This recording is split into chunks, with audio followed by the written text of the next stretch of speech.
Hey, welcome to LearnLogicPro.com. It's James. We're going to look at something a little bit fun today. We're going to look at an arpeggiator. So with the arrange window open, I've got a single instrument track here, virtual instrument track. Now you can do this with any virtual instrument track. However, I'm going to use the ESM that's built into Logic. Here is the ESM. The next step, we're just going to put this aside here, and the next step is to open up, go to Window, and go down to Environment. In the old days, we used to do a lot of environment tricks, and if you really get into it, there's some powerful things that you can do into the environment. So with the environment open, you have some different options of what layer the environment is on, but you do want to be on the mixer layer of the environment. So make sure that over on the triangle, you are selected to the mixer. Now with the mixer up, you see essentially the available tracks that are there, and one of them is the ESM and the instrument 1. So to wire in an arpeggiator, you just simply click New and down to Arpeggiator. Here is the actual arpeggiator. You can consider this an actual instrument, if you will. It is something that is triggered and has sequence input on it. To wire it into the ESM, you click the small triangle here until you see the cable pull. You then pull it and drag it right up onto the instrument track, and it turns white. Let go, and that arpeggiator is now triggering the ESM. Now with the arpeggiator selected, over here in the inspector, you'll notice that it has the specific settings for the arpeggiator. Now, one thing that you do want to do is the snap to. You want to change this and snap to the specific note that you want this arpeggiation to play at, be it a 16th note, 32 note, whatever it may be. So I'm going to do some 16th notes here. So I'm changing the resolution to 16, the length to 16, and the snap to 16. I do want it to repeat. Here is the direction at the top. You have up, where the arpeggiator basically rises up and down, the auto, up and down 2, which is a slight variation of up and down, and random, where the arpeggiator is just all over the place.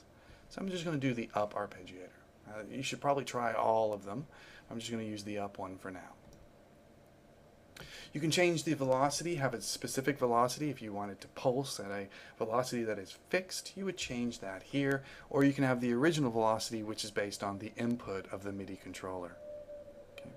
Below here you have a key limit. You can limit where the arpeggiator plays.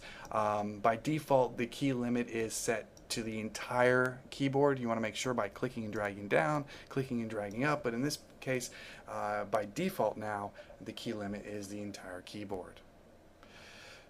Here again, we talked about the resolution, the length, and the snap. You can make this arpeggiator repeat, and you can also do a number of octaves. Now, by default, it is a single octave. It just plays the single note. But if you click and hold, you can drag all the way up to 10 octaves, and this arpeggiator will basically scale up 10 octaves. Most of us are used to a 3-octave arpeggiation, especially when we deal with some electronic music and the old 80s music. You can set a crescendo and a controller bass on or off. To hear the arpeggiator, you have to press play. So I'm going to go back to our arrange window now that it's wired in. I'm going to go ahead and just close this away. Come back to the arrange window. At this point, I'm going to add another track. Now I am going to add a software instrument track, but it's irrelevant what kind of track you add. But I am going to right-click on this and reassign rather, this track. Okay. So when you right-click, you can reassign this to basically anything that you've created in the mixer.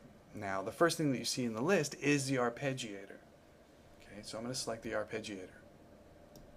Now, I leave both of these open because if you actually want to affect or change the filter of this, leaving this open gives you an option to get right to its user interface.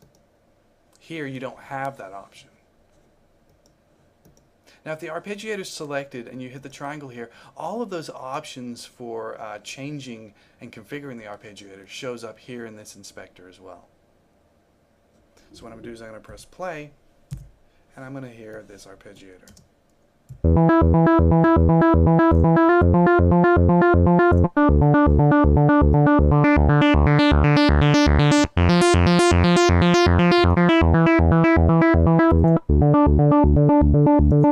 So you can see how the arpeggiator is now playing. Now, note, you do have to be in play mode for the arpeggiator to play.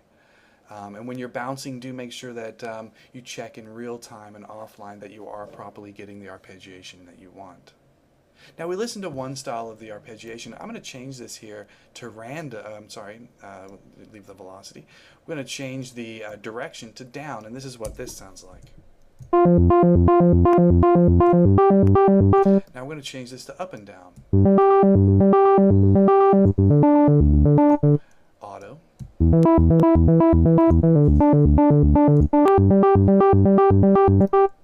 Up and down too.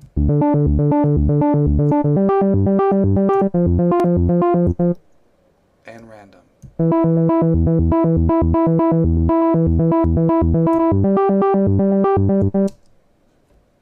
You can also change the amount of octaves. Now, let's go ahead and just listen to the one octave. I'm going to listen to the one octave of just the up. And here's what it sounds like.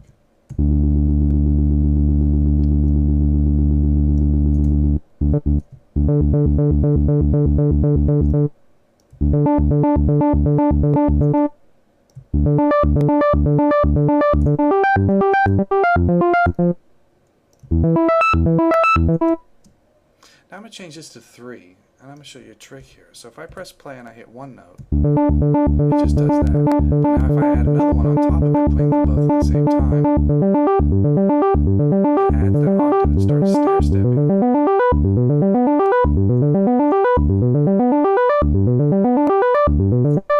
And so on.